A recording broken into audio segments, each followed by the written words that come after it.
Yeah, are you seeing like on that side of it, like with like obviously a tier one deposit is a great discovery. What are certain like challenges that you think are facing the industry right now? Like, is there some that stand out in that regard? Um, I think, if you look at general ones, so geopolitical risk is one. If you look globally, mining is a global Yeah, business. You yeah. go where the deposits are, that you can't bring them to you. Mm-hmm. And then you have commodity risks, that certain commodities going out of favor depending on consumption. Yeah, Obviously, right now it's a good market for most commodity prices. Inflation's been an issue right. over the last few years as we've gone through this period where interest rates are growing, Yeah, as a lot of economies around the world tried to curb inflation. I mean, there's the view that we're almost there and it's time to turn and maybe start lowering rates, but it seems like we're still up there. Inflation's still yes, running, but yeah. not increasing like we saw, but kind of in the ballpark of where it's been.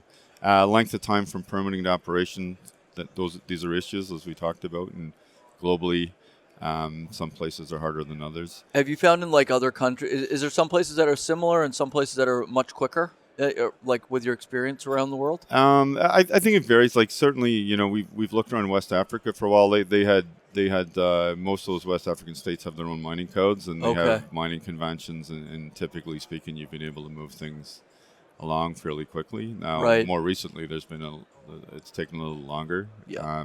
Canada, if you look at BC, had a long, rich history of mining. There are Mm-hmm. still new mines being built here, but they're not as quick, not as many and as quickly as maybe they used to be. So each jurisdiction is different. Yes. And what we found as we look around the world in the emerging market side, that if you look at places like Uzbekistan, you're getting a place that's coming out from formerly a Soviet state to be in Mm-hmm. Mm-hmm. their own state, and they've got their own rules and they're establishing their own codes, but they're just not quite.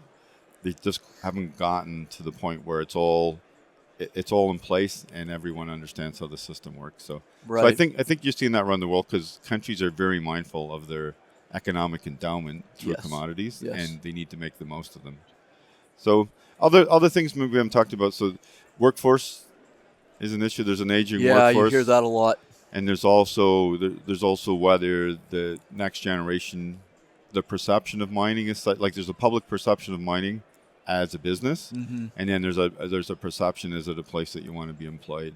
Mm-hmm. And I think those are both things that can be easily addressed through education.